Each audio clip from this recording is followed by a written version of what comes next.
Like and subscribe. Send me an email. It's music time with Nick. Me. Hey, I'm back. And we're talking about harmonica this time. Because quite a few people that I know have just come upon the harmonica, and I love talking about the harmonica. And full disclosure, I've tried to make quite a few videos with the harmonica, but I just find it difficult to get in. So I'm gonna do the three things that I wish I had known when I first started. Okay, so I suppose one of the first things just this is basic. I don't even know if we'll count this as one of these three.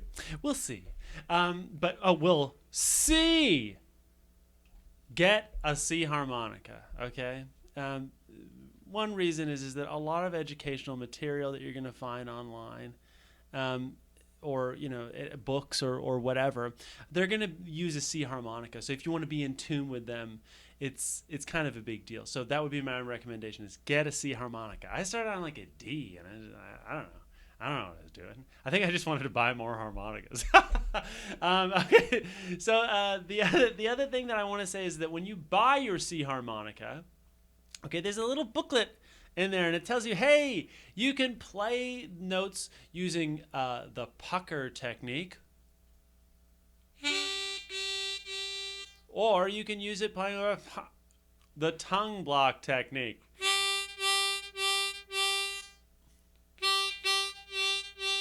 And I think you can probably hear that there's a little bit of a difference there.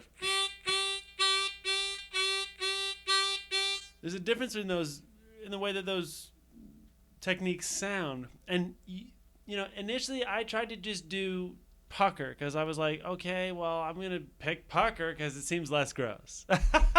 Right? Because like a bunch of gunk gets in your harmonicas, and you don't want to be like blah, blah, making out with it or whatever. But what I realized is that you absolutely need to do both of these techniques. Okay, so just dive in and start licking this thing. Okay, and you'll find that there's different sounds and there's different reasons that you want to do both of those techniques. So what I'm saying here is don't shy away from one or the other. Do both. Okay. The other suggestion that I would go back in time and tell myself is work on kind of, I'm going to say hand jive. I don't know what it is. Like cupping the harmonica.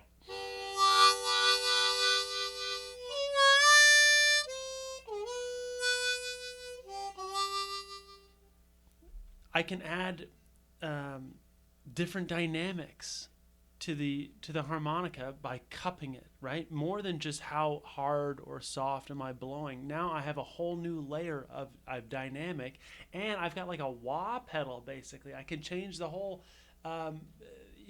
tonal color of the harmonica by cupping it. Okay, if you want to see someone who's excellent at this, look up Big Walter Horton. See if you can find some videos of him. Incredible stuff that you can do by cupping the harmonica. Okay, so don't sleep on that. I definitely did because I was thinking so much about playing amplified harmonica because I was in a band and I needed to play loud. So I was, trying to use a harmonica mic. But I really think that this cupping thing is a big deal, and it helps to make bent notes and certain notes. Certain notes just naturally come out louder, right? Especially with bent notes. I find that I have trouble sometimes keeping them feeling even with my other notes. So if I'm in control of the dynamics and cupping it, I have a better chance at making things feel more even. So don't sleep on it, Nick in the past, and whoever you are who I'm speaking with. Okay, and the last thing I'm going to say is that be aware that, let's say you start on your C harmonica, yay! You're starting to feel good about it, yay! And then you're like, oh, this song needs a G harmonica, or hey, this song needs an E harmonica. Well, it'll be the same thing. It won't be. Okay, let's see if we can just notice the difference. Here's a G harmonica sound.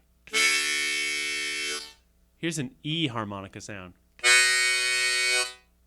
Do you notice that the G harmonica sounds lower in pitch than the E harmonica? It's higher, and the C is somewhere in the middle. Okay? Different pitches, whether a pitch is sort of like lower sounding or higher sounding, requires a different mouth shape, a a different mouth position to really articulate the notes well. Okay? And this is something that was very difficult to appreciate at first, but I really changed the shape of my inside of my mouth, where my tongue is, how open my throat is, depending on what key of harmonica or just what pitch I'm playing, how tight my embouchure is. So be aware that that is something that's going to come into play. And by the way, while we're on the notion of embouchures and stuff like that, don't forget to go t, t, t, or when you play notes. I'm going t, t, t, k, k, k. You want to have that articulation as well. Oh, that was maybe 4 things. Wow, you just got an extra thing. Whoa. Anyway, so that and those things that I've just mentioned are a big deal, and they're going to take you a while to get good at, but just keep going. And so we need some inspiration to keep going, don't we? So hey, I have some harmonica players that I'm going to recommend. I think that Little Walter is probably one of the most important and influential harmonica players of the 20th century with regard to blues harmonica. I mean, all of the classic Muddy Waters recordings, or the vast majority of them, have Little Walter on them, and so he's really worth checking. I always consider him the Jimi Hendrix of the harmonica. He's just making amazing sounds. So really check him out. And then, hey, this guy gets a bad rap. Have you ever heard of him? Bob Dylan.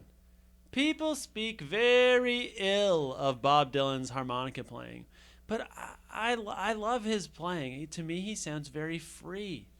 He's not trying to play some super accurate thing. He's just playing. To me, it sounds very emotional, and I just love his playing. And on this album, he really is going off. It is really this is there's a lot of heavy harmonica tracks here. One in particular is All Along the Watchtower, a song that, hey, Jimi Hendrix, weren't we just talking about Jimi Hendrix? That Jimi Hendrix made famous. And Bob Dylan's harmonica solo seemingly inspired one of Jimi Hendrix's greatest solos. So why not check that out, right? So yeah, Bob Dylan. I think, strangely, an underrated harmonica player. Now here's another guy. Probably one of the biggest influences on rock music from the blues genre is Jimmy Reed. And if you want to hear what the high register of the harmonica can do, listen to some Jimmy Reed. He is whistling, okay? And his guitar, love Jimmy Reed. This is a fantastic album. And our last big influence to check out is going to be the Beatles. If you listen to the Beatles' first 4 or 5 or 6 or so singles, they contain harmonica in a really prominent role.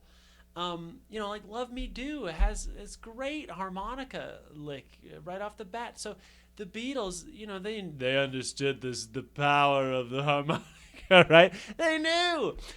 So check them out, and I really think their stuff is great to learn. Now, you're online. Hey, I know you're online, aren't you? And so you're thinking, yeah, Nick, that's a great idea. I'm gonna look up the music and see what to do for Love Me Do. Well, I don't want you to look it up, because I think that the harmonica presents us sort of a very unique opportunity to really work on our ears, because you can't see what I'm doing. It's all about the sound. So there's all this harmonica tab out there, and there's numbers on the harmonica there. I don't know if you can see that. So there's inevitably there's tab, okay? But I find that the tab is very misleading in the end, because it's all about the shape of your mouth and the sounds. Okay, so what I want you to try to do is learn just by listening. Try to listen. Like maybe if you have trouble understanding how keys work and things like that, look up what harmonica to use, maybe, okay? Find out if you have the right key. But then I want you to try to do it by ear, okay? This is the real thing with the harmonica, and it's going to make you feel good when you get it on your own. So one thing I'll do is I'll kind of slide around, and I'll try to find, the first note for Love, Love Me Do.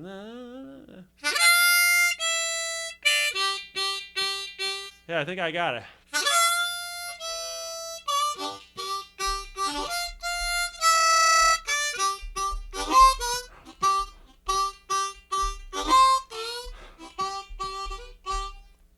Oh, it's so fun to play that. And it's not impossible to find, okay? It's something that you can do. So test your ear, okay? Try to find it. Don't ask Google.